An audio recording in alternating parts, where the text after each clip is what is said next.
The White House is cutting ties with the Council on Islamic Relations on crafting national anti-hate strategies after one of CAIR's top executives declared he was, quote, happy to witness Hamas's attack against Israel on October 7th. CAIR co-founder and National Executive Director Nahad Awad had this to say at an American Muslims for Palestine convention in Chicago just a few weeks ago. The people of Gaza only decided to break the siege, the walls of the concentration camp, on October 7th. And yes, I was happy to see people breaking the siege and throwing down the shackles of their own land and walk free into their lands that they were not allowed to walk in. And yes, the people of Gaza have the right to self-defense, have the right to defend themselves. And yes, Israel as an occupying power does not have that right to self-defense. The White House condemned these statements yesterday, quote, in the strongest terms, and White House spokesperson Andrew Bates reaffirmed that October 7th was the deadliest day for Jewish people since the Holocaust. Awad is walking back what he said, claiming his statements were, quote, taken out of context, and is accusing others of splicing them together. Meanwhile, donor Ross Stevens has threatened to retract a $100 million donation from the University of Pennsylvania and has called for the university's president, Liz McGill, to resign over her performance at the House hearing on anti-Semitism earlier this week. I am asking, specifically calling for the genocide of Jews. Does that constitute bullying or harassment? If it is directed and severe or pervasive, it is harassment. So the answer is yes. It is a context-dependent decision. So that's a tough statement from the president there. This is just getting more contentious. I think there's a lot of pressure on universities and about what young people are saying, and perhaps not enough pressure on what people in power are saying, what people on media are saying about this. I think, universities are where a lot of ideas are formed in young people's heads. They're still grappling with their concept of the world. Some of them say things that sound extreme to others. These are young people that are coming up in a new generation. They don't live in the same world that our members of Congress grew up in. And that's going to be a tough reality for many people. I don't think policing the language on college campuses is going to make life better for anyone living in Israel, anyone living in Gaza.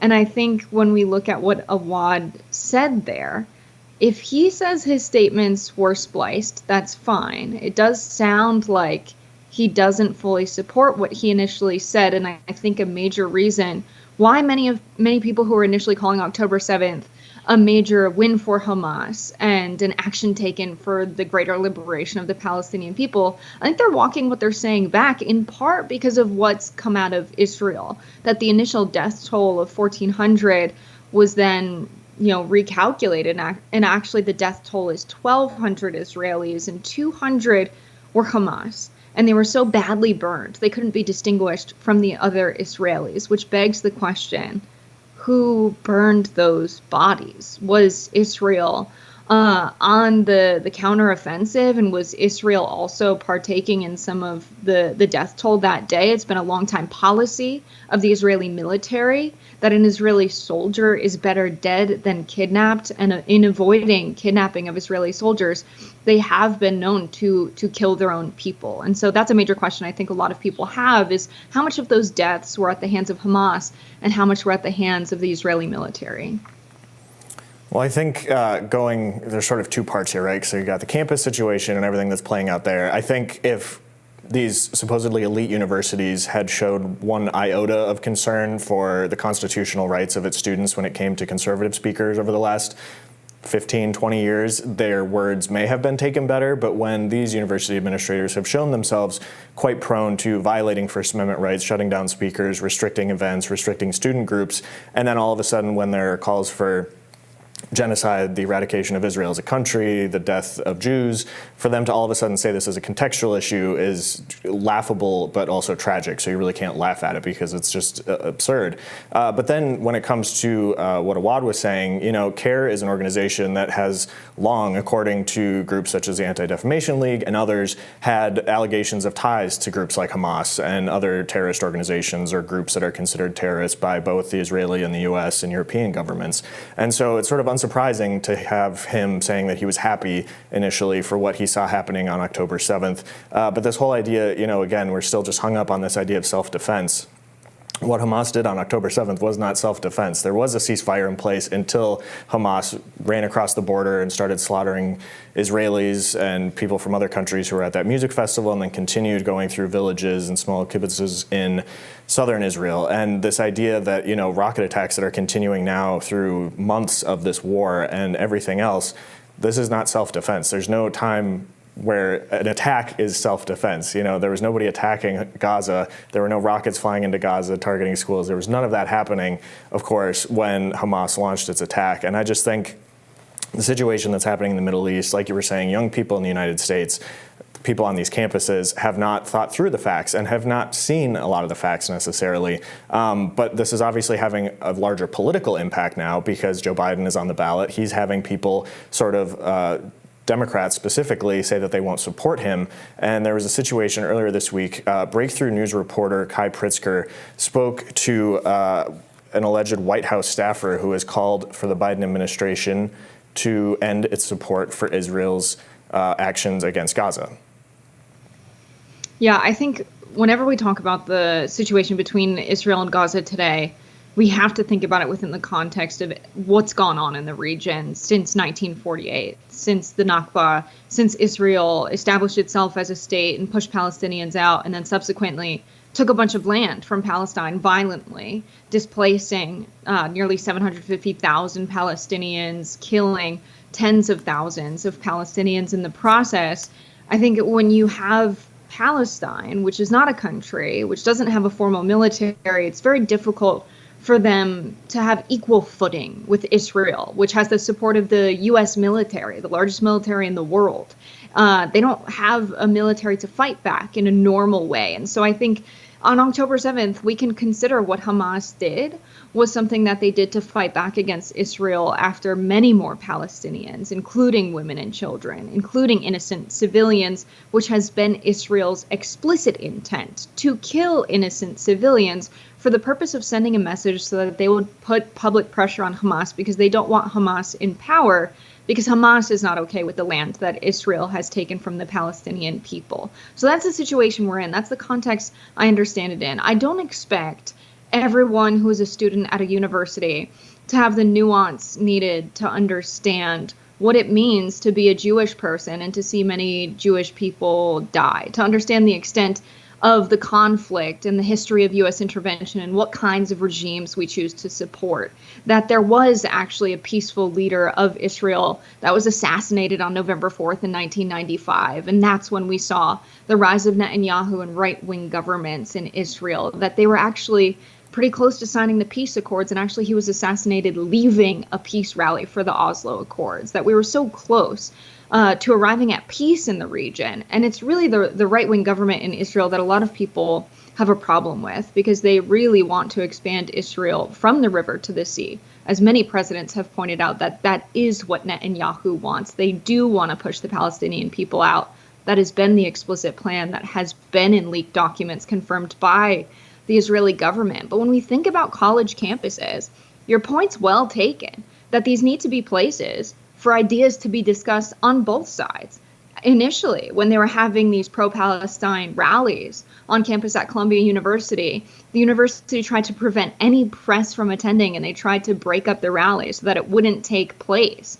I think universities need to be places where ideas are fully fleshed out, even if they are considered extreme by mainstream standards. And I think we have a clip of this alleged anonymous White House staffer explaining things. Can we take a look at that?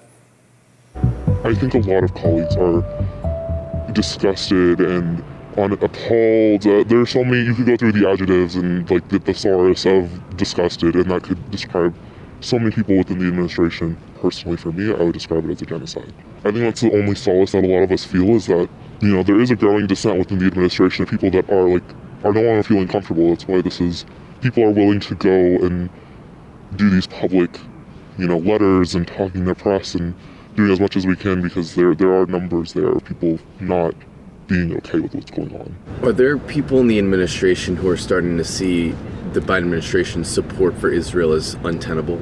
There's a real internal kind of like battle that is having to be played, that, you know, they're very aware that their own staff, there are people, like, we have now 650 plus signers on our letter. There are letters from other agencies, dissent memos and dissent cables. Political appointees and civil servants serve two different purposes, but as a political appointee, you basically serve at the pleasure of the president. You are there to uphold the president's agenda, and it's like an unsaid rule of, like, you're not gonna dissent externally. And when that is brought upon, it's very much just some places where people no longer feel comfortable even working for this president.